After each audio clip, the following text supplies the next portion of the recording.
ஹே மைலோஸ், இன்னைக்கு நம்ம 2026 வெளியான எஃபோரியா அப்படின்ற ஒரு தெலுங்கு படத்தை பத்தி தாங்க பார்க்க போறோம். இந்த படம் ஒரு சென்சிட்டிவான கண்டென்ட் இருக்கக்கூடிய ஒரு கிரைம் த்ரில்லர் படம்னே சொல்லலாங்க. இந்த படத்தோட கிளைமேக்ஸ் நம்ம மனசையெல்லாம் உடைக்குங்க. அதே சமயம் குற்றவாளியை நியாயப்படுத்துற மாதிரியும் ஃபீல் ஆகும். இந்த படத்தோட ஒன்லைனர் என்னன்னா, கலெக்டர் ஆகணும் அப்படின்ற கனவோட படிச்சுக்கிட்டு இருக்கக்கூடிய சரித்ரா அப்படின்ற ஒரு பொண்ணுங்க. அந்த பொண்ணோடைய ஃப்ரெண்ட்ஸ் ஒரு பார்ட்டிக்கு இன்வைட் பண்றாங்க. பட் பார்ட்டிக்கெல்லாம் வீட்டுல அலோவ் பண்ண மாட்டாங்க அப்படின்னு சரித்ரா சொல்றா. அவரோட அம்மா அப்பா கிட்ட போன கூட நான் பேசுறேன் அப்படின்னு அந்த பொண்ணு சொல்றா. பார்ட்டின்னு உடனே பயப்பட தேவையில்லான்ட்டி, நோ ஸ்மோக்கிங் மற்றும் நான் ஆல்கஹாலிக் பார்ட்டி தான் இது, அதனால அலோவ் பண்ணுங்க ஆண்டி அப்படின்னு சொல்ல, சரி நீயும் எந்நேரமும் படிச்சுட்டே இருக்கிறல்ல, உனக்கும் ஒரு ரிலாக்ஸேஷன் தேவைப்படுது, நீ பார்ட்டி அட்டென்ட் பண்ணிட்டு வா அப்படின்னு சரித்ராவுடைய பேரண்ட்ஸும் அலோவ் பண்றாங்க. பார்ட்டி அட்டென்ட் பண்றதுக்காக போன இந்த சரித்ரான்ற பொண்ணு ரிட்டர்ன் வீட்டுக்கு வரும்போது சீரழிஞ்சு வராங்க. தன்னோட அப்பாவையும் தம்பியும் பார்த்தே பயப்படுற அளவுக்கு மோசமான ஒரு சம்பவம் அவளுக்கு நடந்திருக்குதுங்க. என்ன நடந்தது, அடுத்தடுத்து என்ன நடக்க போகுது அப்படின்றத டீடைல்டா பார்க்கலாம். ஸ்ட்ரெயிட்டா வீடியோக்குள்ள போயிடலாம். நீங்க பார்த்துட்டு இருக்கிறது சரண் என்டர்டைன்மெண்ட், நான் தான் சரண். வாங்க வீடியோக்குள்ள போலாம். படத்தோட ஸ்டார்டிங் சீன்ல கோர்ட்டை காட்டுறாங்க. லஞ்ச் டைம் அப்படின்றதுனால ஜட்ஜ் சாப்பிட்டுட்டு இருக்காரு. அந்த இடத்துக்கு அவருடைய அசிஸ்டன்ட் ஒரு ஃபைல் எடுத்துட்டு வராருங்க. என்னோட லைஃப் டைம்ல இப்படி ஒரு கேஸ் நான் பார்த்ததே இல்ல சார் அப்படின்ட்டு. ஜட்ஜ் சொல்றாரு, நீ பார்த்தது இல்லையா இல்ல நான் பார்த்தது இல்லையா, அந்த ஃபைலை கொண்டா அப்படின்னு சொல்லி அந்த ஃபைலை வாங்கி படிக்கும் போது தான் தெரிய வருது, ஒருத்தங்க தாமேலேயே ஒரு கேஸை போட்டு தனக்குத்தானே வாதாடுறதுக்காக வந்திருக்காங்க அப்படின்ட்டு. சரி லஞ்ச் முடியட்டும், இந்த கேஸ் என்னன்னு பார்க்கலாம் அப்படின்னு ஜட்ஜ் சொல்றாருங்க. இப்படி ஒரு விசித்திரமான வழக்க போட்டது யாரு அப்படின்றத நம்ம கிட்ட காட்டுறாங்க. அவங்க பேரு வித்யாங்க. ஒரு ஸ்கூல்ல பிரின்சிபலா வேலை பார்த்துட்டு இருந்தவங்க.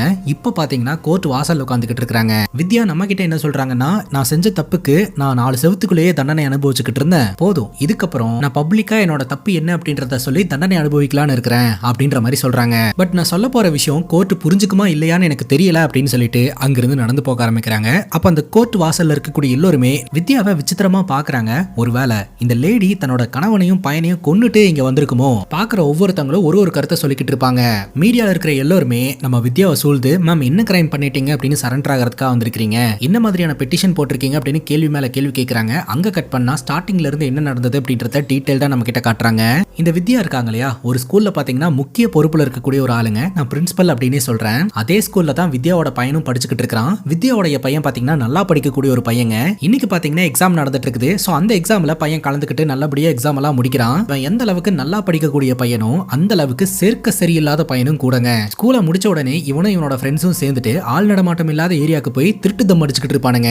அது போக தண்ணி அடிக்கிறது, ட்ரக்ஸ் எடுத்துக்கிறது அப்படின்னு சொல்லிட்டு எல்லா கெட்ட பழக்கத்தையும் பழகி வச்சிருப்பாங்க. அங்க கட் பண்ணா சரித்ரா அப்படின்ற ஒரு பொண்ணை காட்டுறாங்க. சரித்ராவோட வீட்டுல அம்மா அப்பா தம்பி சரித்ரா அப்படின்னு 4 பேர் இருக்காங்க. சரித்ரா பாத்தீங்கன்னா கலெக்டர் ஆகணும் அப்படின்னு நினைக்கக்கூடிய பொண்ணு. அது சம்பந்தப்பட்ட படிப்பு எல்லாத்தையும் எடுத்து படிச்சுக்கிட்டு இருப்பாங்க. சரித்ராக்கு அவங்க அம்மா அப்பானா ரொம்ப பிடிக்குங்க. ரொம்ப சப்போர்ட்டிவான பேரண்ட்ஸ். காலையில முதல்ல சரித்ரா தாங்க எழுந்திருப்பா. தன்னோட அம்மா அப்பாக்கு டீ போட்டு கொண்டு போய் கொடுத்துட்டு அம்மாக்கும் உதவி செஞ்சுக்கிட்டு இருப்பா. அம்மா கேட்பாங்க, ஹீரோ பையன் எழுந்துட்டானா அப்படின்ட்டு. ஹீரோ பையனை எழுப்புறதுக்கு இந்த வில்லம் போனாதான் கரெக்டா இருக்கும் அப்படின்னு சொல்லிட்டு சரித்ரா தன்னோட தம்பி கிட்ட வம்பிழுத்துக்கிட்டு இருப்பா. காலங்காத்தாலேயே 2 பேரும் வீட்டுக்குள்ள அடிச்சு புடிச்சு சண்டை போட்டுட்டு ஜாலியா விளையாடிக்கிட்டு இருப்பாங்க. வீடு எப்போதுமே கலகலன்னு இருந்துகிட்டு இருக்குங்க. அந்த நேரம் பார்த்து நம்ம சரித்ராவோட ஃப்ரெண்டான தீப்தி கால் பண்றா. சரித்ரா, இன்னைக்கு சாயந்தரம் எஃபோரியா பார்ட்டி இருக்கு, நீ கண்டிப்பா வரணும், நம்ம நல்லா என்ஜாய் பண்ணலாம் அப்படிங்கும் போது, இல்ல தீப்தி இன்னைக்கு சாயந்தரம் நான் படிக்கிறதுக்காக மெட்டீரியல்ஸ் எல்லாம் எடுத்து வச்சிருக்கேன், நம்ம இன்னொரு நாள் பார்க்கலாம், நீ போய் என்ஜாய் பண்ணிட்டு வா அப்படிங்கும் போது, முதல்ல உன்னோட அம்மா கிட்ட போன கொடு, நான் உன்னோட அம்மா அப்பா கிட்ட பேசுறேன் அப்படின்னு சொல்லிட்டு, ஆண்டி தயவு செஞ்சு உங்க பொண்ணை பார்ட்டிக்கு அலோவ் பண்ணுங்க, இது நீங்க நினைச்சு பயப்படுற மாதிரியான பார்ட்டி எல்லாம் கிடையாது, இது நோ ஸ்மோக்கிங் மற்றும் நான் ஆல்கஹாலிக் பார்ட்டி தான். பார்ட்டியில கலந்துக்கிட்டமா பிடிச்சதை சாப்பிட்டுட்டு நல்லா டான்ஸ் பண்ணிட்டு என்ஜாய் பண்ணலாம். அது மட்டும் இல்லாம இந்த பார்ட்டியில கலந்துக்கிறவங்க எல்லாருமே அண்டர் 18 தான். மத்தியானம் 1 மணில இருந்து 6 மணி வரைக்கும் தான் ஆண்டி பார்ட்டி, நைட்டு கூட ஆகாது, அதனால அலோவ் பண்ணுங்களே அப்படின்னு சொல்லி கேட்க, சரித்ராவோட அம்மாவும் நீ எப்போதும் படிச்சுட்டே இருக்கிறல, இந்த பார்ட்டியில கலந்துக்கோ, உனக்கு மைண்ட் ரிலாக்ஸா இருக்கும் அப்படின்ற மாதிரி சொல்றாங்க. சரித்ராவும் சரின்னு கேட்டுக்கிறா. சைத்ராவும் தீப்தியும் இந்த பார்ட்டிக்கு போறாங்க. பார்ட்டி நடந்துகிட்டு இருக்குது. தீப்தி கேட்கறா, உனக்கு இந்த இடம் பிடிச்சிருக்கா, நீ கம்ஃபர்டபுளா இருக்கு அப்படின்னு சொல்லிட்டு. எனக்கு ரொம்ப பிடிச்சிருக்கு அப்படின்னு சொல்லிட்டு இவங்க 2 பேரும் போய் இடத்துல உட்கார்றாங்க. பார்ட்டி என்ஜாய் பண்ணிட்டு இருக்கும்போதே அந்த இடத்துக்கு இந்த விகாஸ் வரான். இந்த விகாஸுக்கு சைத்ராவை பார்த்த உடனே ரொம்ப பிடிச்சு போயிருதுங்க. அவனே வாண்டடா போயிட்டு சைத்ரா கிட்டையும் தீப்தி கிட்டையும் பேச்சு கொடுக்க ஆரம்பிக்கிறான். அது மட்டும் இல்லாம சைத்ராவோட சின்ல இருக்கக்கூடிய அந்த பர்த் மார்க்கு பாக்குறதுக்கு ரொம்ப அழகா இருக்கு அப்படின்ற மாதிரிலாம் பயங்கரமா ஃப்ளர்ட் பண்ணிக்கிட்டு இருப்பான். இவன் ஃப்ளர்ட் பண்ணிக்கிட்டு இருக்கும் போதே இந்த விகாஸோட ஃப்ரெண்ட்ஸ் எல்லாருமே அந்த இடத்துக்கு வரானுங்க. அவனுங்களும் பாத்தீங்கன்னா நம்ம தீப்தி கிட்டையும் சைத்ரா கிட்டையும் இன்ட்ரோ ஆகுறாங்க. இந்த பார்ட்டி அரேஞ்ச் பண்ணது, இந்த ஈவெண்ட் ஆர்கனைஸ் பண்ணது எல்லாமே நாங்க தான் அப்படின்னு சொல்லிட்டு, உனக்கு என்ன பாட்டு பிடிக்கும்னு சொல்லு, அந்த பாட்டியை ப்ளே பண்ணி வைப் பண்ணலாம் அப்படின்ற மாதிரி சொல்லிட்டு அந்த பார்ட்டியை நல்லா என்ஜாய் பண்றாங்க. சரி பார்ட்டி பண்ணது போது நம்ம கிளம்பலாம் அப்படின்னு சொல்லிட்டு சைத்ரா அந்த இடத்துல இருந்து கிளம்பிடுறா. இந்த விகாஸும் விகாஸோட ஃப்ரெண்டும் இதை கவனிக்கிறானுங்க. ஐயோ சீக்கிரமாவே கிளம்பிட்டாலே, மிஸ் ஆயிட்டாலே அப்படின்ட்டு.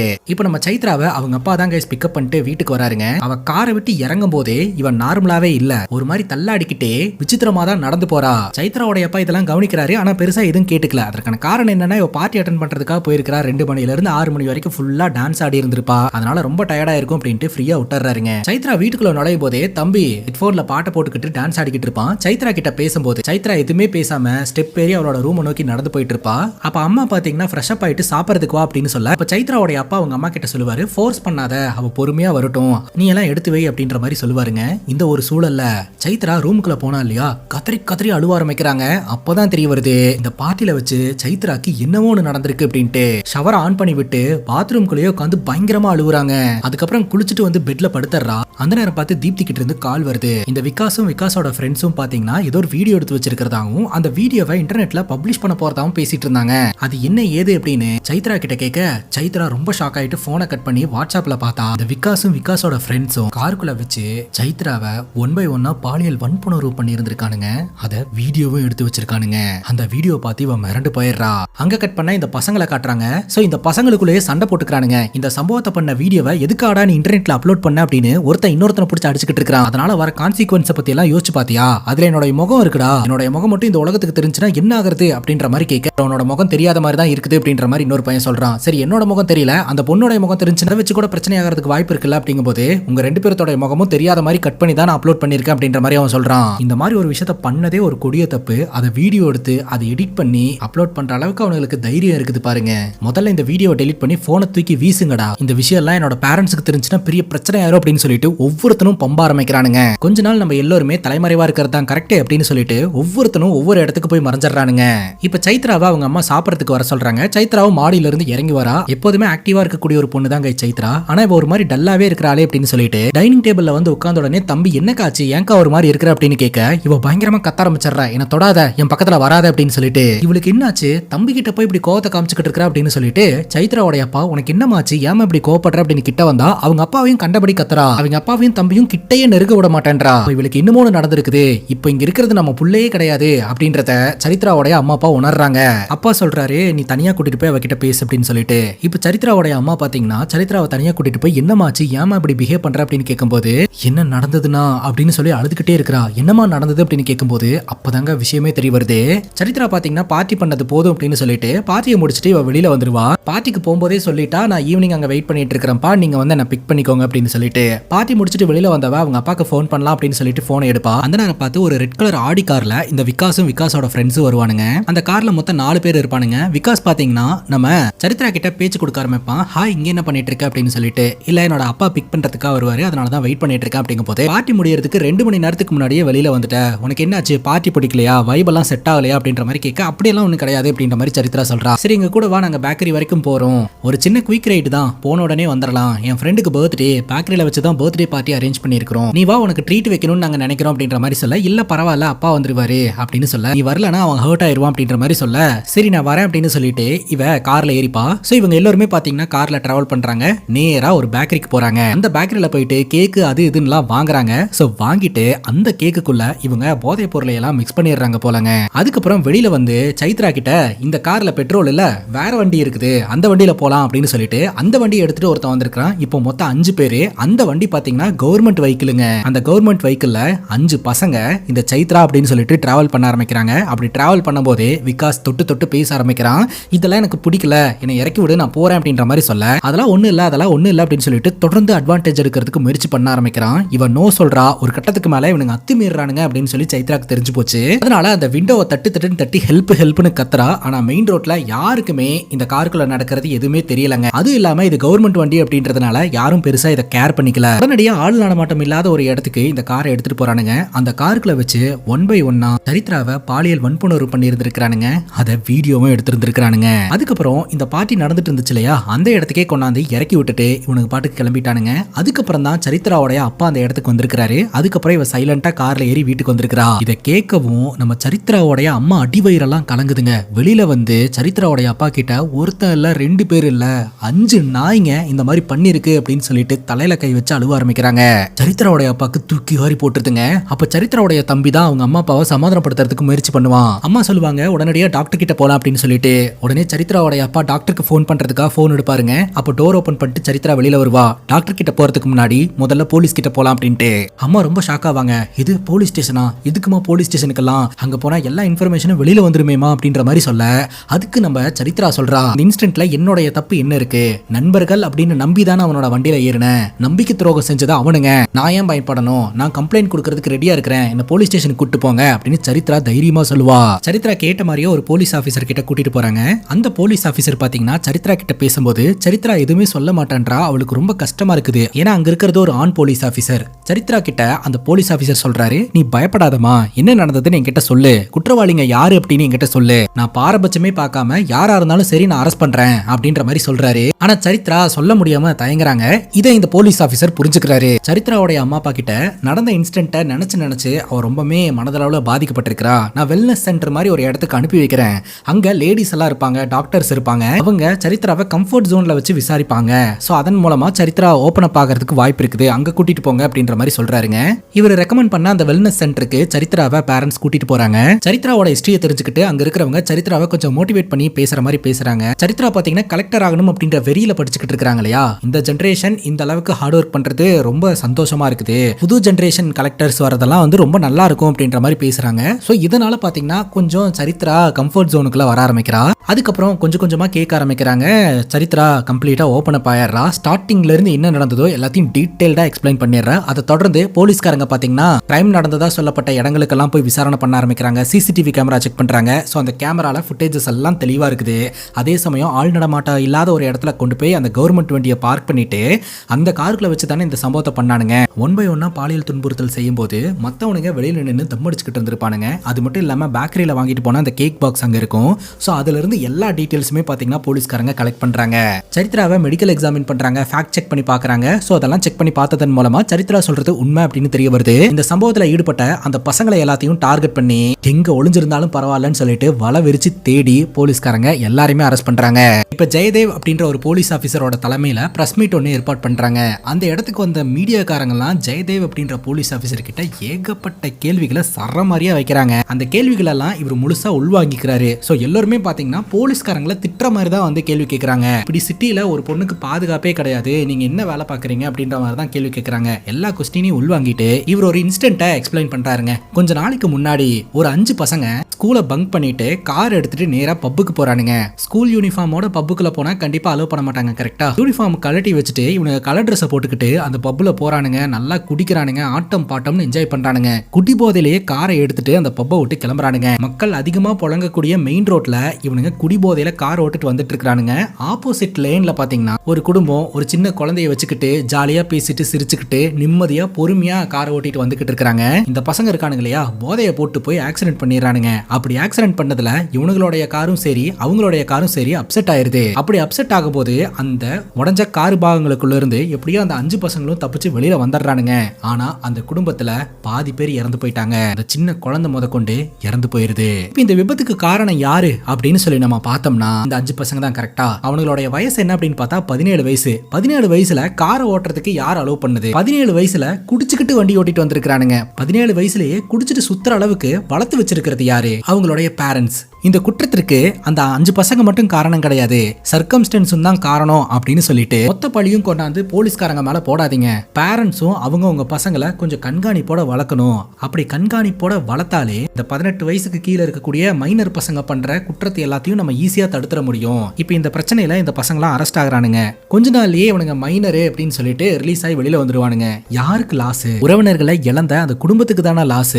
அது மட்டும் இல்லாம சிட்டில போதைப் பொருட்களோட புழக்கம், இதையும் கண்ட்ரோல் பண்ணணும் அப்படின்னு இவர் பேசுறாருங்க. அந்த வழக்குக்கும் இந்த வழக்குங்க என்ன சம்பந்தம் அப்படின்னு கேட்டீங்கன்னா மைனர்ஸ் அப்படின்றது தான் காமன் பாயிண்ட். இவனுக்கு ஒரு குற்றத்தை பண்ணுவானுங்க, மைனர்ஸ் அப்படின்னு சொல்லிட்டு சீக்கிரமாவே வெளியில வந்துருவானுங்க. அதை பார்த்துட்டு இந்த சொசைட்டி சும்மா இருக்கணுமா? ஒருத்தன் குற்றம் பண்றானா போலீஸ்காரங்க அந்த குற்றம் பண்றவனையும் குற்றம் பண்றவனுடைய அப்பனையும் ரிவீல் பண்ணணும். தப்பு செஞ்சவனுடைய அப்பனுங்க யாரு அப்படின்றத நான் ரிவீல் பண்ண போறேன். இதனால என்ன கான்சிக்வன்ஸ் வந்தாலும் அதை ஃபேஸ் பண்றதுக்கு நான் தயாரா இருக்கிறேன் அப்படின்ற மாதிரி இந்த ஜெயதேவ் சொல்றாருங்க. இந்த சின்ன பசங்க எல்லாருமே பாத்தீங்கன்னா பொலிட்டீசியன்ஸோட பசங்களா இருந்துட்டு இருக்காங்க. அதனால மீடியாக்காரங்களே ரொம்ப ஷாக்கா வராங்க. ஆனா ஜெயதேவ் என்ன சொல்றாருன்னா பசங்க பண்ண தப்புக்கு பேரண்ட்ஸ் தான் ரெஸ்பான்சிபிள் அப்படின்னு சொல்லிட்டு அங்க இருக்கக்கூடிய எல்இடி டிவி வழியா இந்த கேஸ்ல இன்வால்வ் ஆன அந்த பசங்களுடைய அப்பாக்களை எல்லாம் ரிவீல் பண்ணி விட்டுறாருங்க. எல்லாருமே பாத்தீங்கன்னா அரசாங்க அதிகாரத்துல இருக்கிறவங்களா இருக்கிறாங்க. இதுல இன்னும் மோசமான விஷயம் என்னன்னா விகாஸ் அப்படின்ற பையனோட அம்மா பேரு வித்யா. இவங்க வேற யாரும் கிடையாது, ஒரு ஸ்கூலோடைய பிரின்சிபலா இருந்துட்டு இருக்காங்க. மாணவர்களுக்கு படிப்பு சொல்லக்கூடிய இடத்துல இருக்கிறவங்களோட பையனே இப்படி ஒரு விஷயத்த பண்ணியிருக்கிறான் அப்படின்ற விஷயத்தையும் ஜெயதேவ் ரிவீல் பண்ணிடுறாரு. அங்க கட் பண்ணா ஸ்கூல்ல இருக்கக்கூடிய எல்லா ஆசிரியர்களையும் வச்சு இவங்க ஒரு மீட்டிங் ஒன்று ஏற்பாடு பண்ணியிருக்காங்க. அந்த மீட்டிங்ல வச்சு வித்யா பாத்தீங்கன்னா நான் என்னோட வேலையை ராஜினாமா பண்றேன் அப்படின்றாங்க. எல்லாருமே ரொம்ப அதிர்ச்சியோட பாக்குறாங்க. இவங்க ரொம்ப கில்ட்டா ஃபீல் பண்றாங்க. என்னோட பையனையே என்னால சரியா வளர்க்க முடியலனா எப்படி நான் இந்த பசங்களுக்கு பாடம் சொல்லி தருவேன், அதனால நானே என்னோட வேலையை ராஜினாமா பண்றேன் அப்படின்ற மாதிரி சொல்லிட்டு அந்த ஸ்கூலை விட்டு வெளியில வருவாங்க பாருங்க. அப்ப அந்த ஸ்கூல்ல இருக்கக்கூடிய பசங்க எல்லாருமே இவங்க அவங்க பையனை எப்படி வளர்த்து வச்சிருக்காங்கன்னு பாருங்க அப்படின்னு சொல்லிட்டு பயங்கரமா கிண்டல் பண்ணுவாங்க. வித்யாவை கஷ்டப்படுத்துற மாதிரியும் பேசுவாங்க. அந்த இடத்தை விட்டு வித்யா கிளம்பி வந்துருவாங்க.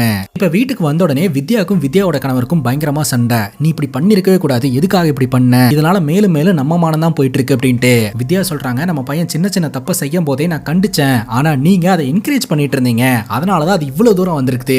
அவன் நல்லா படிக்கக்கூடிய பையன், நல்லா படிக்கட்டும் அப்படின்னு சொல்லிட்டு அவனை நான் மோட்டிவேட் பண்ணிட்டு இருந்தா நீங்க அவனுக்கு பைக் வாங்கி தரீங்க.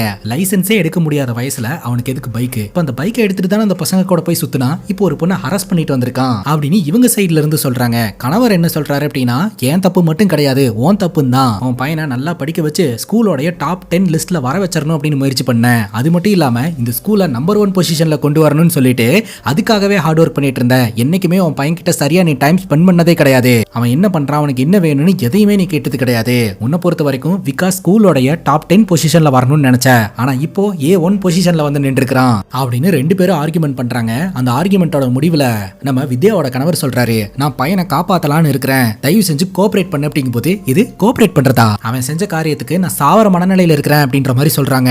ஒரு பக்கம் மக்கள்லாம் போராட்டம் பண்ண ஆரம்பிச்சிடுறாங்க, இவனுங்களுக்கு ப்ராப்பரா தண்டனை கிடைக்கணும் அப்படின்னு சொல்லிட்டு. அதே சமயம் அந்த பசங்களோட அப்பாக்கள் இருக்கிறாங்க இல்லையா, அவங்க வந்து பொலிட்டீசியன்ஸா இருந்துட்டு இருக்காங்க. எவ்வளவு செலவானாலும் பரவாயில்ல, பெரிய பெரிய லாயர்ஸை வச்சு அவங்கள வெளியெடுக்கணும் அப்படின்னு சொல்லி முயற்சி எடுப்பாங்க. என்னதான் இருந்தாலும் வித்யா பாத்தீங்கன்னா விகாஸோட அம்மா இல்லையா, சின்ன வயசுல இருந்து விகாஸ் மேல வச்சிருந்த பாசத்தை எல்லாம் நினைச்சு பார்த்து ரொம்பவே ஃபீல் பண்ணிட்டு இருப்பாங்க. அங்க கட் பண்ணா சைத்ரா கிட்ட அத்துமீறல ஈடுபட்ட இந்த 5 பசங்களையும் பாத்தீங்கன்னா நம்ம ஜெயதேவ் வந்து கஸ்டடியில வச்சிருப்பாருங்க. ஜெயதேவோட தலைமையில பாத்தீங்கன்னா போலீஸ்காரங்க போட்டு பொலவலன்னு பொளந்திருக்காங்க. ஆனா என்ன அடிச்சாலுமே இந்த பசங்க வந்து வாயை திறக்கல அப்படின்றது தெரிய வருது. ஜட்டியோட உட்கார வச்சிருப்பாங்க. ஜெயதேவ் வந்து பார்த்துட்டு சாப்பிடறதுக்கு ஏதாவது வாங்கி கொடுங்க அப்படின்னு சொல்லும் போது இந்த பசங்க ஒரு பர்டிகுலர் பிரியாணி கடை பேரை சொல்லி அந்த கடையில பிரியாணி வாங்கி கொடுங்க அப்படின்ற மாதிரி கேட்க, ஏண்டா எவ்வளவு கொடூரமான தப்பை செஞ்சுட்டு இப்படி போலீஸ்காரங்க கிட்டே பிரியாணி வேணும்னு கேக்குறீங்களா அப்படின்ற மாதிரி பக்கத்துல இருக்கிறவரு டென்ஷன் ஆகுறாரு. ஆனா நம்ம ஜெயதேவ் என்ன சொல்றாருன்னா, கேஷுவலா அவங்களுக்கு வாங்கி கொடுங்க, மொத்தம் 5 பேர் இருக்கிறானுங்களா, ஒண்ணு பண்ணுங்க 25 பிரியாணி வாங்கிட்டு வாங்க அப்படின்ற மாதிரி சொல்லிடுறாருங்க. ரொம்ப நேரமா இவங்களுக்கு சாப்பாடே கொடுக்கல, கொலப்பெட்னியில வச்சிருக்காருங்க. இப்ப ஜெயதேவ் பார்த்து அங்க இருக்கக்கூடிய போலீஸ்காரங்க எல்லாம் பயங்கர டென்ஷன் ஆகுறாங்க. இப்படி ஒரு குற்றம் பண்ணிட்டு வந்தவங்களுக்கு ஸ்பெஷல் பிரியாணி எல்லாம் இவர் வாங்கி தராரு அப்படின்ட்டு. இப்ப ஜெயதேவ் என்ன பண்ணுவாரு அப்படின்னா, விகாஸுக்கு மட்டும் பிளேட் வச்சு ஒரு பிரியாணி பாக்கெட்டை ஓபன் பண்ணி போட்டு சாப்பிட சொல்லுவாருங்க. அவன் சாப்பிட ஆரம்பிப்பான். சுத்தி மத்த 4 பசங்களும் பார்த்துக்கிட்டே உட்காந்துக்கிட்டு இருப்பானுங்க. ஃபர்ஸ்ட் அவன் சாப்பிட்டு முடிச்சிரட்டும், அதுக்கப்புறம் நீங்க சாப்பிடுவீங்களாமா அப்படின்ற மாதிரி ஜெயதேவ் சொல்லுவாரு. ஒரு பாக்கெட்டை அவன் கம்ப்ளீட்டா சாப்பிட்டு முடிச்சிருவான். 2வது பாக்கெட்டை வைங்க அப்படின்னு சொல்ல 2வது பாக்கெட்டையும் சாப்பிட்டு முடிச்சிருவான். அடுத்து 3வது பாக்கெட்டை வைங்க அப்படின்னு சொல்ல 3வது பாக்கெட்ல பாதிக்கு மேல இவனால சாப்பிட முடியலங்க. பயங்கரமா திணற ஆரம்பிப்பான். தண்ணி கூட கொடுங்க அப்படின்னு சொல்ல தண்ணி கொடுப்பாங்க. தண்ணியை குடிச்சிட்டு சாப்பிட ஆரம்பிக்கிறான். 3வது பாக்கெட்டையும் சாப்பிட்டு முடிச்சிடறான். அடுத்தது 4வது பாக்கெட்டை வைங்க, அப்புறம் 5வது பாக்கெட்டை வைங்க அப்படின்னு சொல்லிட்டு அவன் சாப்பிட முடியலன்னு சொன்னாலும் நீ சாப்பிட்டே ஆகணும் அப்படின்னு சொல்லிட்டு பிளேட்ல சாப்பாடு வச்சுக்கிட்டே இருப்பாருங்க. அவனால சாப்பிடவே முடியாது, அழுவ ஆரம்பிச்சிருவான். நீ தானடா இந்த பிரியாணி வேணும்னு கேட்ட, சாப்பிடுறா அப்படின்ற மாதிரி சொல்லுவாரு. ஆனா அவன் காலில் விழுந்து பயங்கரமா அழுவ ஆரம்பிச்சிருவான். இவனுக்கு சாப்பாடு கொடுத்த மாதிரியே எல்லாரையும் சாப்பிட வைங்க அப்படின்னு சொல்ல அங்க இருக்கக்கூடிய அதிகாரிங்க இந்த மாதிரி பண்றாங்க. 2 பாக்கெட்டுக்கு மேல எவனாலையும் சாப்பிட முடியலங்க, கெஞ்ச ஆரம்பிச்சிடறானுங்க. ஜெயதேவ் வந்தார் இல்லையா, அடிக்க கிடையாதுங்க, மிரட்ட கிடையாது, துன்புறுத்த கிடையாது, சாப்பாடு போட்டு தன்னோட வழிக்கு வர வச்சிடறாரு. இந்த பசங்க கிட்ட என்ன நடந்ததோ எல்லாத்தையும் டீடைல்டா சொல்லுங்கடா அப்படின்னு சொல்ல உண்மையை ஒத்துக்கிட்டு எல்லாத்தையும் சொல்லிடுவானுங்க. இப்போ நம்ம ஜெயதேவ் இருக்கிறார் இல்லையா, அவருக்கு செக்ரட்டரி கிட்ட இருந்து கால் வருதுங்க. ஆக்சுவலா பொலிட்டிக்கல் சைட்ல இருந்து பயங்கர பிரஷரா இருந்துட்டு இருக்குது. இந்த பசங்களை காப்பாற்றணும் அப்படின்னு சொல்லிட்டு அவங்க முயற்சி பண்ணிட்டு இருக்காங்க. பட் இந்த வழக்குல என்னோட முடிவு என்ன அப்படின்னா, நான் உங்க பக்கம் தான், உங்களோட வேலையை நீங்க செய்யுங்க. ஈவன் சீஃப் மினிஸ்டர் கூட இந்த வழக்குல எந்த உதவியும் செய்யக்கூடாதுன்னு சொல்லிட்டாரு. அதனால நீங்க என்ன நினைக்கிறீங்களோ அதை தாராளமா பண்ணலாம், பொலிட்டிக்கல் பிரஷர் எல்லாம் நாங்க பாத்துக்கிறோம் அப்படின்ற மாதிரி சொல்லிடுவாங்க. இந்த 5 பேர்த்தையுமே பாத்தீங்கன்னா அந்த கார் கிட்ட கூட்டிட்டு வந்து காருக்குள்ள வச்சு என்னென்னலாம் செஞ்சீங்க அப்படின்றத இப்ப செஞ்சு காட்டுங்க அப்படின்ற மாதிரி சொல்ல இவனுங்க எல்லாரும் பம்பரானுங்க. இதே பாத்தீங்கன்னா செஞ்சுதான் காட்டணும் அப்படின்ற மாதிரி சொல்ல இவனுங்க அதே மாதிரி ஆக்ட் பண்றானுங்க. இப்ப ஜெயதேவ் கிட்ட போயிட்டு இந்த மாதிரி ஒரு பொண்ணு கிட்ட அத்துமீறல ஈடுபடும் போது உங்க வீட்டுல இருக்கக்கூடிய அக்கா, அம்மா, தங்கச்சி அப்படின்னு யாரோட ஞாபகமும் உங்களுக்கு வரலையாடா அப்படின்னு கேட்க இவனுங்க தலகுனிஞ்சு இருப்பானுங்க. ஃபுல் போதையில இருந்திருக்கானுங்க கைஸ். என்ன பண்றோன்னு கூட தெரியாம அந்த பொண்ணை சீல் அடிச்சிருக்கானுங்க. அடுத்த அடுத்ததா பாத்தீங்கன்னா இவங்களை மெடிக்கல் எக்ஸாமின் பண்ணணும் அப்படின்னு சொல்லிட்டு கூட்டிட்டு போறாங்க. சோ அங்க போயிட்டு பாத்தீங்கன்னா இவங்களுடைய ஆண்மை தன்மையை சோதிக்க போறாங்க. அப்படி அங்க போய் சோதிக்கும் போது எல்லாமே நெகட்டிவ்னு ரிப்போர்ட் வந்துகிட்டு இருக்கும். இதை வச்சு டாக்டரும் சரி அங்க இருக்கிற டீமும் சரி இந்த 5 பசங்களையும் பயங்கரமா கலாய்ப்பாங்க. உங்களுக்கெல்லாம் சரியா ஆண்மையே இல்ல, அப்படி இருக்கும்போது எப்படி அவங்களால செய்ய முடிஞ்சது அப்படின்னு சொல்லிட்டு வேணுனே கலாய்ப்பாங்க. அதாவது இவங்களோட மனசுக்குள்ள தான் ஒரு ஆண் அப்படின்ற கர்வம் இருக்கும் இல்லையா, அந்த கர்வத்தை எமோஷனலா அந்த இடத்துல உடைக்கிறாங்க. டெஸ்ட்டுக்கு போகும்போதே பாத்தீங்கன்னா சாப்பாட்டுல ஏதோ மருந்து கலந்துட்டாங்க போல. சோ டெஸ்ட் எடுக்கும் போது அவங்களுக்கு ஆண்மை குறைவா இருக்கு அப்படின்ற மாதிரி தான் ரிப்போர்ட் வரும். அதை அவனுங்க கிட்ட காட்டும் போதும் அங்க இருக்கிறவங்க பார்த்து சிரிக்கும் போதும் இவனுக்கு ரொம்பவே அவமானமா இருக்கும். இந்த மாதிரி கொஞ்சம் கொஞ்சமா ஜெயதேவ் டார்ச்சர் பண்ணிக்கிட்டு இருப்பாருங்க. சோ இந்த டார்ச்சரை தாங்க முடியாம இந்த விகாஸ் இருக்கிறான் இல்லையா, லேப்ல இருக்கக்கூடிய மருந்து எடுத்து முடக்குன்னு குடிச்சிருவான். அங்க கட் பண்ணா வித்யா வீட்டுல அழுதுட்டு உட்காந்துக்கிட்டு இருப்பாங்க. அப்ப வித்யாவோட கணவர் வீட்டுக்கு வருவாருங்க. கிட்டத்தட்ட 2 மணி நேரமா இவங்க 2 பேருக்குள்ள எந்த ஒரு கான்வர்சேஷனுமே இருக்காது. கடுப்பான வித்யாவோட கணவர் திட்ட ஆரம்பிச்சிருவாரு. பையனை வெயில்ல வெளியெடுக்கிறதுக்காக எல்லா முயற்சியும் எடுத்தேன், ஆனா முயற்சிகள் எல்லாமே தோல்வி அடைஞ்சிருச்சு. நான் வீட்டுக்கு வந்து 2 மணி நேரம் ஆச்சு, அட்லீஸ்ட் ஒரு வார்த்தையாவது பையன் எப்படி இருக்கான்னு என்கிட்ட கேட்டியா அப்படின்னு கேட்கும்போது, பையனை பத்தி நீங்க கேக்குறீங்க, அந்த பொண்ணோட நிலைமை என்னன்னு நான் யோசனை பண்ணிட்டு இருக்கிறேன். ஒருத்தன் இல்ல 2 பேர் இல்ல, மொத்தம் 5 பேர் சேர்ந்து அந்த பொண்ணை சீரழிச்சிருக்கானுங்க. அந்த பொண்ணு ஒரு மைனர் பொண்ணு அப்படின்ற மாதிரி சொல்ல, நான் நம்ம பையனை பத்தி பேசிக்கிட்டு இருக்கேன், ஆனா நீ என்னன்னா அந்த பொண்ணை பத்தி பேசிக்கிட்டு இருக்க அப்படின்னு கணவர் திட்டுறாரு. வித்யாக்கு கோவம் வந்து வித்யா பயங்கரமா சண்டை போட ஆரம்பிச்சிடுறாங்க. இவன் இந்த மாதிரிலாம் செய்வான் அப்படின்னு தெரிஞ்சிருந்துச்சுன்னா நான் இவனை பெற்றிருக்கவே மாட்டேன் அப்படின்ட்டு. அப்பதான் இவங்களுக்கு தகவல் வந்து சேருதுங்க, இவன் சூசைட் அட்டெம்ப்ட் பண்ணியிருக்கான் அப்படின்னு சொல்லிட்டு உடனடியா கார் எடுத்துட்டு அப்பா அம்மா 2 பேருமே ஹாஸ்பிட்டலுக்கு போறாங்க. பாக்குறதுக்கெல்லாம் அலோவ் பண்றாங்க. டாக்டரும் பாத்தீங்கன்னா இவனை செக் பண்ணி பார்த்துட்டு இவனுக்கு இப்ப எதுக்கு எந்த பிரச்சனையும் இல்லை அப்படின்ற மாதிரி சொல்லிடுறாங்க. இப்ப கிட்ட போன நம்ம வித்யா ஒரு வார்த்தை சொல்லுவாங்க பாருங்க, ஏண்டா 5 பேர் சேர்ந்து ஒரு பொண்ணை நாசம் பண்ணிருக்கீங்க, அந்த பொண்ணு தைரியமா வந்து உங்க மேல கம்ப்ளைண்ட் கொடுக்குறா, ஆனா நீ ஈஸியா செத்துறலான்னு பாக்குறியா, அப்படியெல்லாம் ஈஸியா உன்னை சாக விட மாட்டோம், ஒவ்வொரு செகண்டும் நீ செஞ்ச தப்ப நினைச்சு நீ வாழணும்டா அப்படின்னு சொல்லிட்டு வித்யா அந்த இடத்துல கிளம்பிடுவாங்க. இப்போ போக்சோ கோர்ட்ல வச்சு இந்த வழக்கு நடக்க ஆரம்பிக்குதுங்க. அந்த இடத்துக்கு எல்லாருமே ஆஜராகிறாங்க. ஒரு பக்கம் சரிதா உட்காந்துக்கிட்டு இருக்கா, இன்னொரு பக்கம் பாத்தீங்கன்னா இந்த 5 பசங்களும் உட்காந்துக்கிட்டு இருக்காங்க. இந்த ஜட்ஜ் பாத்தீங்கன்னா எல்லாரும் முன்னிலையிலுமே வச்சு என்ன நடந்தது ஏதுன்னு கேக்குறாங்க. நீ ஒன்னும் கவலைப்படாதமா, யாருக்கும் பயப்பட தேவையில்ல, எனக்கும் 2 பொண்ணுங்க இருக்கிறாங்க அப்படின்ற மாதிரிலாம் சொல்லி நம்ம சரிதாவை கம்ஃபர்ட் ஜோன்ல வச்சு தான் கேள்வி கேட்கறாங்க. அப்ப இவ சொல்லிடுறான், அந்த 5 பேர்த்தையும் நம்புனேன், ஃப்ரெண்டுன்னு சொல்லிட்டு தான் நான் அவனுங்களை நம்பி நான் வண்டியில ஏறினேன், ஆனா அவனுங்க இப்படி பண்ணுவானுங்கன்னு நினைச்சு கூட பார்க்கல அப்படின்னு சொல்லிட்டு அந்த பசங்களுக்கு சப்போர்ட் பண்ணக்கூடிய லாயர் வந்து சொல்றாருங்க. அதுவும் கொஞ்சம் கூட கூச்சமே இல்லாம சொல்றாருங்க, அந்த பசங்க ஃபன்னுக்காக இதை பண்ணிருப்பானுங்க, இதுக்கு பேர் ரேப் கிடையாது அப்படின்ட்டு. அது மட்டும் இல்லாம நீங்க சிசிடிவி ஃபுட்டேஜஸ் எல்லாம் பாத்தீங்கன்னா இந்த பொண்ணாதான் வாண்டடா போய் கார்ல ஏறி இருக்கா, இவளே வாண்டடா போய் அவங்க வண்டியில ஏறிட்டு அவங்க பலவந்தப்படுத்தினாங்க அப்படின்னு சொல்றதெல்லாம் பொய் குற்றச்சாட்டு அப்படின்ற மாதிரி வாதாடுறாருங்க. அது மட்டும் இல்லாம அந்த பொண்ணோட உடம்புல இருக்கக்கூடிய காயத்தை எல்லாம் வச்சுக்கிட்டு இந்த பசங்கனாலதான் அந்த காயம் வந்துச்சு அப்படின்னு சொல்லி இவங்க சொல்லிக்கிட்டு இருக்காங்க. அதுக்கு என்ன ஆதாரம் இருக்குது, ஏதாவது ஒரு ஸ்ட்ராங்கான எவிடன்ஸ் கொடுங்க, காட்டுங்க அப்படின்ற மாதிரி கேட்க, உண்மை சொல்ல போனா சரித்ரா கிட்ட ப்ராப்பரான ஆதாரம் இப்ப இல்ல. அதனால ஜட்ஜ் என்ன சொல்றாங்கன்னா அடுத்த ஹியரிங்ல நீங்க ப்ராப்பரான ஆதாரத்தை ரெடி பண்ணி கொண்டு வாங்க அப்படின்ற மாதிரி சொல்லி அனுப்பி வைக்கிறாங்க. இப்போ நம்ம சரித்ராவோட வீட்டுக்கு ஒரு நபர் வந்திருக்கிறாருங்க. அந்த பசங்களோட சார்பில் பணம் கொடுக்கறதா வந்து சொல்றாருங்க, இந்த கேஸை வாபஸ் வாங்க சொல்லி. இதை கேட்டது இவங்களுக்கு செம்ம கோவம் வந்துருது. பலாருன்னு அரைஞ்சிடுறாங்க. ஏன்டா இந்த மாதிரி உன் பொண்ணுக்கு நடந்ததுன்னா இதே மாதிரி தான் போய் உட்காந்து டீல் பேசிக்கிட்டு இருப்பியா அப்படின்னு சொல்லி அடிச்சு விரட்டி விட்டுருவாங்க. இது எல்லாத்தையுமே மாடி படிக்கிட்ட உட்காந்துட்டு சரித்ரா கவனிப்பா, அளவுக்கு மோசமான ஆட்கள் இருக்கிற உலகம் இது அப்படின்ட்டு. இப்போ இந்த வழக்கு அடுத்த ஹியரிங்க்கு வருதுங்க. இந்த பசங்களுக்கு ஆதரவா வாதாடக்கூடிய லாயர் வந்து சொல்றாரு, லாஸ்ட் டைமே சொல்லியிருந்தோம் ப்ராப்பரான எவிடன்ஸ் கொண்டு வாங்க, இவங்க தான் குற்றவாளின்னு நிரூபிக்கிற மாதிரி எந்த ஆதாரம் இல்லை பாத்தீங்கன்னா இப்பவே கமிஷனர் வர கிடையாது, அதனால இது ஒரு பொய் குற்றச்சாட்டுன்னு சொல்லி இந்த பசங்களை ரிலீஸ் பண்ணலாம் அப்படின்ற மாதிரி இவர் கொண்டு போறாருங்க. ஆனா ஜட்ஜ் என்ன சொல்றாங்கன்னா இன்னும் டைம் இருக்குது, வெயிட் பண்ணுங்க அப்படின்னு சொல்லிட்டு கொஞ்ச நேரம் வெயிட் பண்றாங்க. அப்ப பாத்தீங்கன்னா கமிஷனர் கிட்ட இருந்து ஒரு வீடியோ வருதுங்க. இந்த வீடியோ ஏஐ மூலமா கிரியேட் பண்ணதெல்லாம் கிடையாது, ஒரிஜினல், இதை நீங்க வேணா வெரிஃபை பண்ணிக்கலாம் அப்படின்னு சொல்லிட்டு அந்த வீடியோ ஃபுட்டேஜை ப்ளே பண்றாங்க. ப்ளே பண்ணி பார்த்தா காருக்குள்ள இந்த 5 பேருமே பாத்தீங்கன்னா நம்ம சரித்ரா கிட்ட தப்பா நடந்துக்கிட்டானுங்க இல்லையா, அதை ஒருத்தன் வீடியோவை எடுத்திருந்தான் இல்லையா, அந்த வீடியோவை டெலீட் பண்ணிட்டானுங்க. ஆனா அந்த வீடியோவை போலீஸ்காரங்க எப்படியோ ரெக்கவர் பண்ணி எடுத்துட்டு வந்து கோர்ட்லயே சப்மிட் பண்ணிட்டாங்க. இந்த வீடியோ ஆதாரமே போதுமே இவனுங்க குற்றவாளி அப்படின்னு நிரூபிக்கிறதுக்கு. அதனால ஜட்ஜ் பயங்கர டென்ஷன் ஆகி இவங்களுக்கு தண்டனையை கொடுத்துறாங்க. இந்த 5 பேருக்குமே பாத்தீங்கன்னா ஆயுள் தண்டனை கொடுக்குறாங்க. அதாவது 20 வருஷம் ஜெயில இருக்கணும். அது மட்டும் இல்லாம ஃபர்ஸ்ட் 6 வருஷம் வரைக்கும் இவனுக்கு எந்த ஒரு பரோலும் கிடையாது அப்படின்ற மாதிரி சொல்லிடுறாங்க. இப்ப மீடியா சார்ந்த எல்லாருமே பாத்தீங்கன்னா ஜெயதேவ் கிட்ட போயிட்டு இந்த வழக்கை பத்தி நீங்க என்ன நினைக்கிறீங்க அப்படின்ற மாதிரி கேட்க, ஜெயதேவ் சொல்றாரு, பொண்ணுங்க எல்லாருமே சேஃப்டியா இருந்துக்கணும், இங்க குட் டச் பேட் டச்னு சில விஷயங்களை எல்லாருமே சொல்லுவாங்க, ஆனா இங்க குட் டச்னு எதுவுமே கிடையாது, எல்லாமே பேட் டச் தான். ஒருத்தவங்களை தொடணும்னு நினைச்சானா ஹஸ்பண்டா இருந்தாலும் ஃப்ரெண்டா இருந்தாலும் அப்பாவா இருந்தாலும் தம்பியா இருந்தாலும் அண்ணனா இருந்தாலும் கன்சென்ட் அப்படின்றது மேனிட்டரி அப்படின்ற மாதிரி சொல்லிட்டு கிளம்பிடுறாருங்க. இப்போ இந்த 5 பசங்களுக்கும் யூனிஃபார்ம் எல்லாம் கொடுத்து ஜெயில தூக்கி போடுறாங்க. அங்க இருக்கக்கூடிய ஜெயிலர் இந்த 5 பேர்த்தையுமே தனித்தனி செல்லுல தூக்கி போட்டலாம் அப்படின்னு சொல்லிட்டு வேற ஆட்கள் கூட மிக்ஸ் பண்ணி போட்டுறாங்க. இப்போ இவன் பாய் படுக்கை எல்லாம் தூக்கிட்டு ஒரு செல்லுக்குள்ள நுழையறான். என்ன கேஸ்ல வந்திருக்கான் அப்படின்னு கேட்கும்போது இவன் ரேப் கேஸ்ல வந்திருக்கான் அப்படின்னு தெரிய வருது. ரேப் கேஸ் அப்படின்னு உடனே அங்க இருக்கிற எல்லாருமே டென்ஷன் ஆயிடுறாங்க. இவங்க கிட்ட வம்புலுக்கு ஆரம்பிக்கிறாங்க. இவன் ரொம்பவே பயப்படுறாங்க. இதே ஜெயில சைக்கோ சாஹில் அப்படின்னு ஒருத்தர் இருக்காங்க. இருக்கிறாங்க. அவன் கூட அமர் அப்படின்ற ஒரு கூட்டாளியும் இருக்கிறான். அவங்கள பார்த்தாலே இந்த ஜெயில இருக்கக்கூடிய கைதிகள்லாம் பயந்து போவானுங்க.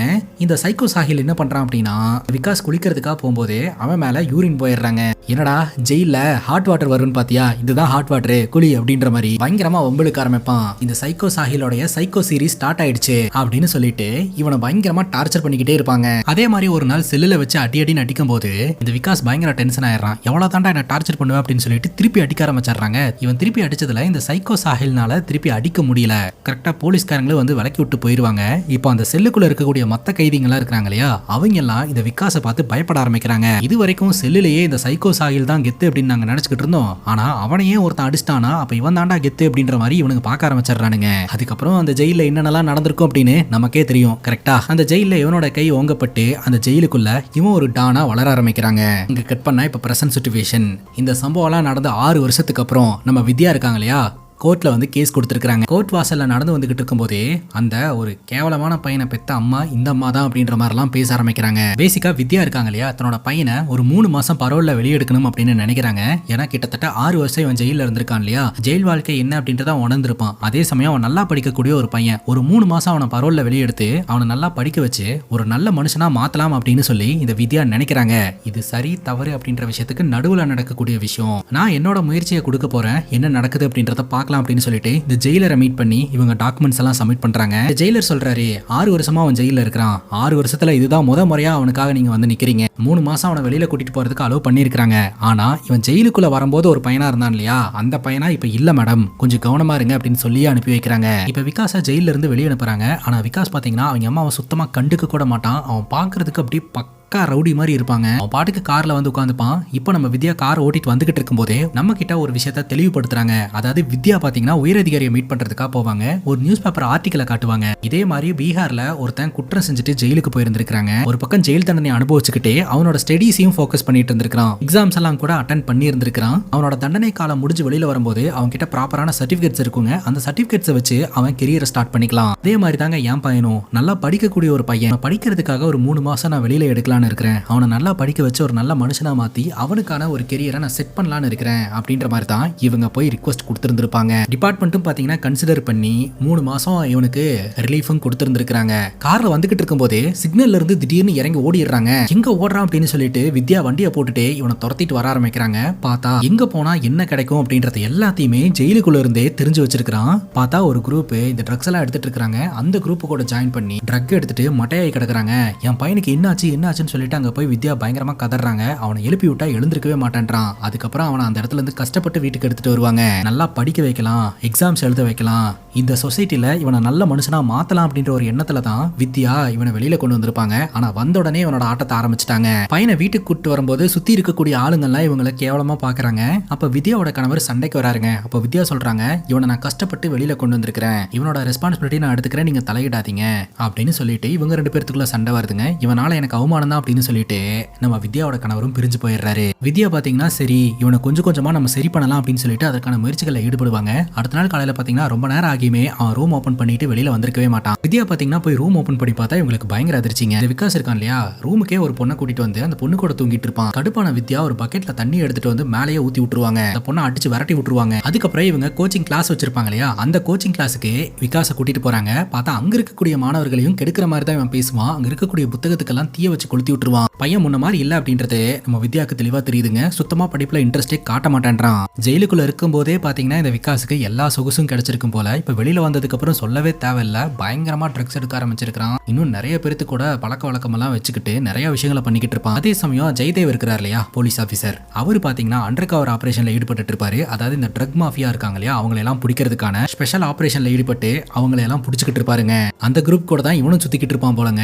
இவனை பாத்தீங்கன்னா ஜெயதேவ் பிடிச்சி வீட்டுல கொண்டாந்து விட்டுட்டு பேச ஆரம்பிப்பாரு. எல்லாருக்குமே ஒரே ஒரு லைஃப் தான், ஒரே ஒரு வாழ்க்கை தான், அந்த வாழ்க்கையை கரெக்டா வாழ்ந்துக்கணும், உனக்கெல்லாம் செகண்ட் சான்ஸ் கிடைக்குன்னு யாரும் நினைச்சு கூட பார்த்திருக்க மாட்டாங்க. மாட்டாங்க. ஆனா உன்னோட அம்மா கஷ்டப்பட்டு செகண்ட் சான்ஸ் வாங்கியிருக்காங்க, அதுவும் உன்னை எக்ஸாம் எழுத வைக்கிறேன் அப்படின்னு சொல்லிட்டு ஒழுங்கா உங்க அம்மா பேச்சை கேட்டு அந்த எக்ஸாம் எழுதுற வழியை பாரு. அதை விட்டுட்டு இவங்க கூட எல்லாம் சேர்ந்து சுத்திக்கிட்டு இருந்தேன்னு வையேன், இந்த வாட்டி அவங்கள சுட்டேன், அடுத்த வாட்டி எல்லாம் யோசிக்கவே மாட்டா, உன்னை சுட்டு தள்ளிட்டு போயிட்டே இருப்பேன். இதெல்லாம் எங்கிருந்து வந்தது? இந்த பழக்கம்லாம் உனக்கு எங்கிருந்து வந்தது? ஜெயில இருந்து தானே வந்தது. இது எல்லாத்தையும் உடனே நிப்பாட்டிக்கோ அப்படின்ற மாதிரி ஒரு வார்ன் பண்றாருங்க. இப்ப ஜெயதேவ் பாத்தீங்கன்னா தன்னோட அசிஸ்டன்ட் கிட்ட ஆபரேஷன் யுஃபோரியா அப்படின்ற பேர்ல இந்த ட்ரக்ஸ் எல்லாம் எந்த இடத்துல டம்ப் ஆயிருக்குதோ, அதாவது எந்த இடத்துல இவனுக்கு மறைச்சு வச்சிருக்கானுங்களோ அதை எல்லாத்தையுமே எடுத்து அழிக்கணும் அப்படின்னு சொல்லிட்டு அதற்கான ஆக்டிவிட்டியில ஈடுபட ஆரம்பிக்கிறாருங்க. ஏன்னா இந்த சொசைட்டில ட்ரக்ஸ் எதுவுமே இல்ல அப்படின்னா பசங்க எல்லாம் ஒழுங்கா இருப்பானுங்க அப்படின்னு சொல்லிட்டு இப்ப இந்த ஜெயதேவ் வந்துட்டு அவ்வளவு தூரம் அட்வைஸ் பண்ணிட்டு போனார் இல்லையா. ஆனாலும் இந்த விகாஸ் கேட்கவே இல்லைங்க. மறுபடியும் அந்த குரூப்பை மீட் பண்றதுக்காக போறான். ஒரு வீட்டுல வச்சு ட்ரக்ஸ் எடுத்துக்க ஆரம்பிக்கிறான். அந்த ட்ரக்ஸ் பாத்தீங்கன்னா அவனோட உடம்புல தாறுமாறா வேலை செய்ய ஆரம்பிக்குது. கரெக்டா அந்த இடத்த கண்டுபிடிச்சு நம்ம வித்யா வந்துட்டாங்க. ஏன்டா உன்னை நல்லவனாக்கணும் அப்படின்னு சொல்லிட்டு தாண்டா இவ்வளவு கஷ்டப்பட்டு வெளியில கொண்டு வந்தேன், நீ ஏன்டா திரும்ப திரும்ப இந்த மாதிரிலாம் பண்ணிட்டு இருக்க அப்படின்னு சொல்லிட்டு அம்மாக்கும் அவனுக்கும் பயங்கரமான ஆர்குமெண்ட். அந்த ஆர்குமெண்ட்ல பாத்தீங்கன்னா அவங்க அம்மாவே அட்டாக் பண்ண ஆரம்பிச்சிடறான். அப்படி அட்டாக் பண்ணும்போது இவன் தான் அம்மா யாரு அப்படின்றதையும் மறந்துடுறாங்க. ஒரு செகண்ட் அவங்க அம்மா கிட்டயே அத்துமீறல் ஈடுபடுற மாதிரி போயிடுறான். அவங்க அம்மா பிடிச்சி தள்ளி விட்டு பாட்டில் எடுத்து மண்டையிலேயே போட்டு உடச்சிடுறாங்க. அவ்வளவு கேவலமான ஒரு ஆளா இருக்கிற நீ அப்படின்னு சொல்லிட்டு கடவுள் எனக்கு எப்படி ஒரு கிஃப்ட்டை கொடுத்துருக்காரு, நான் ஏன் இந்த உலகத்துல இருக்கணும், நான் சாவறேன் அப்படின்னு சொல்லிட்டு அங்க பாட்டிலா இருக்கும் இல்லையா, அந்த சரக்கெல்லாம் எடுத்து இவங்க தாறுமாறா குடிக்க ஆரம்பிச்சிருவாங்க. இவனுக்கு மண்டையில அடிபட்டதுனால கொஞ்சம் போதையெல்லாம் தெளிஞ்சிருக்குது போல. அப்போ என்ன நடந்திருக்கு அப்படின்றத அவனால புரிஞ்சுக்க முடியுது. அவனாலையும் இந்த விஷயத்தை ஏத்துக்க முடியல. கட்டுப்பான வித்யா பாத்தீங்கன்னா அவனை அடிச்சு விரட்டி விட்டுருவாங்க. அதுக்கப்புறம் இந்த விகாஸ் பாத்தீங்கன்னா ஊரெல்லாம் அலைஞ்சு தெரிஞ்சு கடைசியா தன்னோட வீட்டு பக்கம் வரான். வந்து பார்த்தா வித்யா அளவுக்கு அதிகமா குடிச்சிட்டு போதையிலேயே இருப்பாங்க. அது நம்ம அம்மா இப்படி மாறிட்டாங்க அப்படின்ற மாதிரி அவன் ஷாக் ஆகுறான். அப்ப வித்யா சொல்லுவாங்க, இவ்வளவு நாள் போதையை போட்டா இப்படி இருக்குன்னு எனக்கு தெரியாது, ஆனா இப்பதான் எனக்கு ஃபீல் ஆகுது, போதையை போட்டா தான் யாரு அப்படின்றதையே மறந்துடுறோம், அதனாலதான் நீங்க இந்த மாதிரிலாம் பண்ணிட்டு இருக்கீங்க, எனக்கு இது பிடிச்சிருக்கு, நான் கண்டினியூ பண்ணலாம்னு இருக்கிறேன் அப்படின்னு சொல்லிட்டு இவங்க பயங்கரமா குடிக்க ஆரம்பிப்பாங்க. இன்னொரு பக்கம் போலீஸ் ஆஃபீஸர் ஜெயதேவ் இருப்பார் இல்லையா, அவரோட இன்வெஸ்டிகேஷன்ல ஜெயிலுக்குள்ள தான் பாத்தீங்கன்னா இந்த ட்ரக்ஸ் எல்லாத்தையும் சப்ளை பண்ணக்கூடிய தலைவர் இருக்கான்னு தெரிய வருது. சோ அவன் நம்ம விகாஸுக்கும் வேலைகளை கொடுத்துருக்கான். அதாவது விகாஸும் பாத்தீங்கன்னா உள்ள இருந்துட்டு வெளியில ஒரு நெட்வொர்க்கே வந்து ஆக்டிவா வச்சுட்டு இருந்திருக்கான் அப்படின்றது தெரிய வந்திருக்குது. விகாஸ் மூலமா பாத்தீங்கன்னா இந்த ட்ரக்ஸ் எல்லாம் சப்ளை பண்றவங்களை பிடிச்சி இந்த நெட்வொர்க்கே காலி பண்ணலாம் அப்படின்னு ஜெயதேவ் நினைச்சுக்கிட்டு இருக்காரு. ஆனா இன்னொரு பக்கம் நம்ம வித்யா பாத்தீங்கன்னா பையனை நினைச்சு குடிச்சு அவங்களோட வாழ்க்கையே வேற மாதிரி மாறிக்கிட்டு இருக்குதுங்க. ஒரு கட்டத்துக்கு மேல இந்த விகாஸும் புரிஞ்சுக்க ஆரம்பிக்கிறான், நம்மளாலதான் நம்மளோட அம்மாவோட வாழ்க்கையும் இந்த மாதிரி ஆயிடுச்சு அப்படின்ட்டு. அதுக்கப்புறம் இவன் சொல்றான், இதுக்கு மேல நீங்க ஆசைப்பட்ட மாதிரி நான் ஒழுங்கா படிக்கிறேன், ஒழுங்கா எக்ஸாம்ஸ் எழுதுறேன், என்னோட படிப்புல கவனத்தை செலுத்துறேன், ஆனா இனிமேல் நீங்க இந்த பாட்டில் தொடக்கூடாது அப்படின்ற மாதிரி சொல்ல வித்யாவும் நீ பண்ணு பார்க்கலாம் அப்படின்ற மாதிரி சொல்லிடுவாங்க. அதுக்கப்புறம் பாத்தீங்கன்னா சொன்ன மாதிரியே இந்த விகாஸ் பாத்தீங்கன்னா இந்த பாட்டில் ட்ரக்ஸ் இதெல்லாத்தையும் தூக்கி போட்டு ஒழுங்கா கோச்சிங் சென்டர்ல வந்து உட்காருவான், படிக்க ஆரம்பிப்பான். இன்னொரு பக்கம் இந்த சாஹில் இருக்கிறான் இல்லையா, சைக்கோ சாஹில், அவன் தான் பாத்தீங்கன்னா உள்ள ஒரு நெட்வொர்க்கே கிரியேட் பண்றது அப்படின்னு சொல்லிட்டு அவன் கிட்ட விசாரணை பண்ணிக்கிட்டு இருப்பாங்க. வெளியில எங்கெங்கெல்லாம் வச்சிருக்க எல்லாத்தையும் காட்டி கொடு அப்படின்னு சொல்லிட்டு, உன் கூட இருந்த அமரும் அப்ரூவல் ஆயிட்டான் அப்படின்னு சொல்லிட்டு. ஆனா அவன் கடைசி வரைக்கும் சொல்ல மாட்டான். இன்னொரு பக்கம் கொஞ்சம் கொஞ்சமா நார்மல் ஆயிட்டு இருக்கக்கூடிய விகாஸ் கிட்ட அவனோட ஃப்ரெண்ட் ஒருத்தன் வந்து சொல்லுவான். என்ன சொல்லுவான்னா, நம்மளுக்கு உண்மையிலேயே தண்டனை கிடைக்காத மாதிரி தான் இருந்தது, ஏன்னா இவங்க கிட்ட ப்ராப்பரான எவிடன்ஸ் இல்லன்னு. பட் அந்த எவிடன்ஸை ரெடி பண்ணி கொண்டாந்து கொடுத்தது வேற யாரும் கிடையாது, உன்னோட அம்மா தாண்டா. தூக்கி போடப்பட்ட அந்த மொபைல்ல இருந்து அந்த வீடியோவை ரெக்கவர் பண்ணி போலீஸ் ஆஃபீஸர் கிட்ட கொடுத்ததே உங்க அம்மா தான் அப்படின்னு சொல்ல இவனுக்கு ரொம்ப ஷாக்கிங்கா இருக்குது. சோ என்னதான் இப்போ இவன் ரெக்கவர் ஆயிட்டு இருந்தாலும் அவங்க அம்மா மேல ஒரு கோவம் வருதுங்க. அதனால ரொம்ப கோவமா அந்த இடத்துல இருந்து கிளம்புறான். அங்க இருக்கிறவங்க எல்லாம் சொல்றாங்க, நாளைக்கு காலைல 9 மணிக்கு எக்ஸாம் இருக்குதுடா, ஒழுங்கா வீட்டுல போய் தூங்கு அப்படின்னு சொல்லிட்டு இவன் பைக்ல வந்துகிட்டு இருக்கும்போதே ஒருத்தன் அந்த இடத்துக்கு வந்து பைக் ஆக்சிடென்ட் பண்றான். பார்த்தா அந்த இடத்துக்கு இந்த சைக்கோ சாஹில் தான் வந்திருக்கான். அவன் ஜெயில இருந்து தப்பிச்சு வந்திருக்காங்க. நம்ம விகாஸை கொல்லணும் அப்படின்றதுக்காக தான் வந்திருக்கிறதா சொல்றான். ஏன்னா இவெல்லாம் அப்ரூவ் ஆயிட்டான் அப்படின்ற மாதிரி போலீஸ் ஆஃபீஸர் சொல்லியிருப்பாங்க இல்லையா, அந்த கோவத்துல தான் இவன் வந்திருப்பான். விகாஸ் பைக் எடுத்துட்டு அந்த இடத்துல இருந்து கிளம்புவான். இவன் துரத்திக்கிட்டே வந்துகிட்டு இருப்பான். பின்னாடியே போலீஸ்காரங்களும் துரத்திக்கிட்டே வந்துட்டு இருப்பாங்க. இந்த சேசிங்ல பாத்தீங்கன்னா ஆக்சிடென்ட் ஆகி அந்த இடத்துலயே பாத்தீங்கன்னா சைக்கோ சாஹில் செத்து போயிருவான். இதை தூரத்துல இருந்து விகாஸ் பார்த்து ரொம்ப ஷாக் ஆயிட்டு அந்த இடத்துல இருந்து கிளம்பிடுவாங்க. செத்து போன சைக்கோ சாஹில் உடம்புல ஒரு பென்ட்ரைவ் இருக்குங்க. அந்த பென்ட்ரைவை எடுத்து செக் பண்ணி பார்க்கும்போது இந்த ட்ரக்ஸ் எல்லாம் எங்க டம்ப் பண்ணி வச்சிருக்காங்க அப்படின்ற டீடைல் கிடைச்சிரும். உடனடியாக மொத்த ட்ரக்ஸையும் கைப்பற்றி இவங்க தீய வச்சு கொளுத்தி விட்டுருவாங்க. இன்னொரு பக்கம் விகாஸ் அவனோட தப்பையெல்லாம் உணர்ந்துட்டான். ஒழுங்கா எக்ஸாம் எழுதலாம் அப்படின்னு சொல்லிட்டு ஹால் டிக்கெட்டோட போறான். ஆனா அன்னைக்குன்னு பார்த்து போலீஸ்காரங்க வந்து இவனை கூட்டிட்டு போயிடுறாங்க. டைம் முடிஞ்சு போச்சு போல. சுத்தி இருக்கக்கூடிய எல்லோருமே பாத்தீங்கன்னா யோசனை பண்ணுவாங்க, அட்லீஸ்ட் அந்த பையன் எக்ஸாம் எழுதுறது வரைக்கும் போலீஸ்காரங்க விட்டு இருந்திருக்கலாம், இந்த அம்மா அவ்வளவு கஷ்டப்பட்டாங்க அப்படின்ட்டு. இப்ப படத்தோட ஸ்டார்டிங் சீன்ல வித்யா பாத்தீங்கன்னா ஒரு விசித்திரமான வழக்க கோர்ட்ல கொடுத்தாங்க இல்லையா, சோ அந்த வழக்கு பாத்தீங்கன்னா இப்ப பிரசன்ட்ல விசாரணைக்கு வருதுங்க.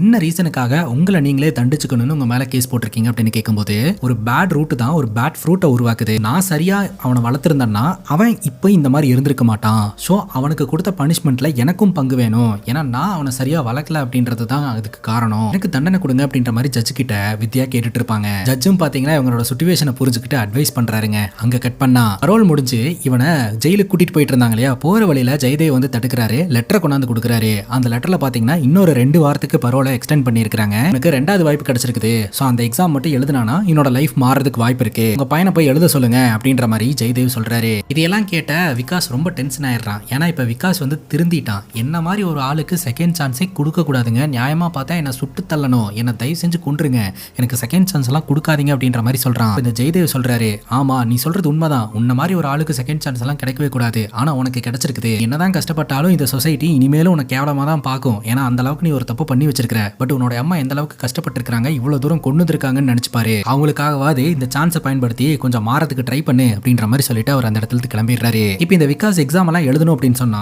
டிஸ்ட்ரிக்ட் மற்றும் செஷன் கோர்ட்ல பர்மிஷன் வாங்கணும். அங்க இருக்கக்கூடிய அதிகாரியோட அப்ரூவல் இருந்தா மட்டும்தான் இவரால எக்ஸாம் எழுத முடியும். அப்ரூவல் வாங்குறதுக்காக டாக்குமெண்ட்ஸ் எல்லாம் எடுத்துட்டு வித்யா தான் பையன் விகாஸை அந்த இடத்துக்கு கூட்டு வராங்க. நான் வெளியிலேயே வெயிட் பண்றேன், நீ போயிட்டு வா அப்படின்ற மாதிரி சொல்ல இந்த ஃபைலை எடுத்துட்டு விகாஸ் உள்ள போய் நிப்பான். அங்க உட்காந்துட்டு இருக்கக்கூடிய அதிகாரியை பார்த்த உடனே இந்த விகாஸோட நெஞ்சு நொறுங்கி போய் கண்ணுல இருந்து தாரதாரையா தண்ணீர் வர ஆரம்பிச்சிரும்.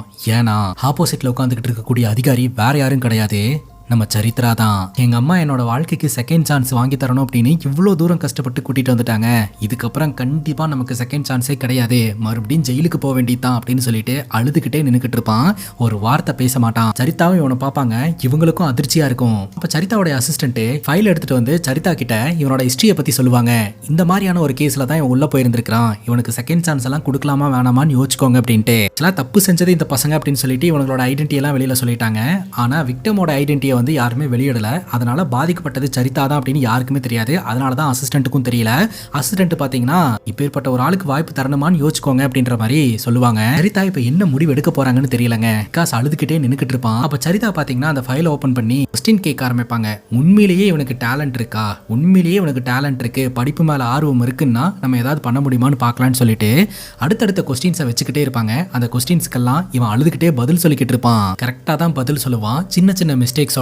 இவனுடைய கேரக்டர் இப்ப எப்படி இருக்கு அப்படின்ற ரிப்போர்ட்டும் அந்த ஃபைல்ல இருக்குங்க. அதை பார்த்துட்டு இவங்க சீல் எடுத்து வச்சு கையில கொடுத்து அமுச்சு விட்டுருவாங்க. அந்த ஃபைலை வாங்கிட்டு அந்த இடத்த விட்டு வெளியில வருவாங்க. அழுதுகிட்டே வருவான். தன்னுடைய அம்மா கிட்ட இந்த ஃபைலை கொடுப்பான். அந்த ஃபைலை ஓபன் பண்ணி பார்த்தா அப்ரூவ்டு அப்படின்ற மாதிரி சீல் வச்சிருக்குங்க. பட்ட கஷ்டத்துக்கெல்லாம் பலன் கிடைச்சிருச்சு, அப்ரூவல் ஆயிடுச்சு இல்லையா, எதுக்குடா அழுவுற அப்படின்னு கேட்கும்போது ஒரு நிமிஷம் இங்க வாமா அப்படின்னு சொல்லிட்டு அவங்க அம்மா காலில் விழுந்து கதறி கதறி அழுவான். என்ன மன்னிச்சிருங்க, வாழ்க்கையில மன்னிக்கவே முடியாத ஒரு தப்பை செஞ்சுட்டேன், நான் இந்த தப்பை செஞ்சிருக்கவே கூடாது அப்படின்ட்டு. அவங்க அம்மாவுக்கும் ரொம்ப கஷ்டமா இருக்குதுங்க. பையனை கட்டி பிடிச்சி சரி பண்றாங்க, சமாதானப்படுத்துறாங்க. அப்ப அந்த டிஸ்ட்ரிக்ட் கோர்ட்ல இருந்து கார் வெளியே போகும். அந்த காருக்குள்ள தான் பாத்தீங்கன்னா நம்ம சரிதா உட்காந்துக்கிட்டு இருப்பாங்க. இதை எல்லாத்தையும் கவனிச்சுட்டே அந்த இடத்த விட்டு போவாங்க. இப்படி ஒரு கிளைமேக்ஸை சத்தியமா நான் எதிர்பார்க்கவே இல்லைங்க. என்ன மாதிரியான கிளைமேக்ஸ் இல்லையா? சரிதா நினைச்சிருந்தா இப்ப அவங்களுக்கு இருக்கக்கூடிய அதிகாரத்துக்கு விகாஸோட வாழ்க்கைய உரு தெரியாம அழிச்சிருக்க முடியும். ஆனா அத்தனை வழிகளையும் வேதனையும் அனுபவிச்சுட்டு கூட இவன் வாழட்டும்னு இவனுக்கு ஒரு வாய்ப்பு கொடுத்துருக்காங்க. இனி இவன் வாழ்றதும் சாவறதும் இவன் கையில தான் இருக்குது. இதோட இந்த படம் முடியுதுங்க. இந்த படத்தை பத்தி நீங்க என்ன நினைக்கிறீங்க அப்படின்னு உங்களோட கருத்தை கமெண்ட் செக்ஷன்ல பதிவு பண்ணுங்க. அண்ட் இதே மாதிரி வேற எதனா படத்தை பத்தி பேசணும் அப்படின்னு நினைச்சாலும் படத்தோட பேரை கமெண்ட் செக்ஷன்ல சொல்லுங்க. இதே மாதிரி வேற ஒரு நல்ல வழியில வந்து சந்திக்கிறேன். Love you guys, take care and cheers.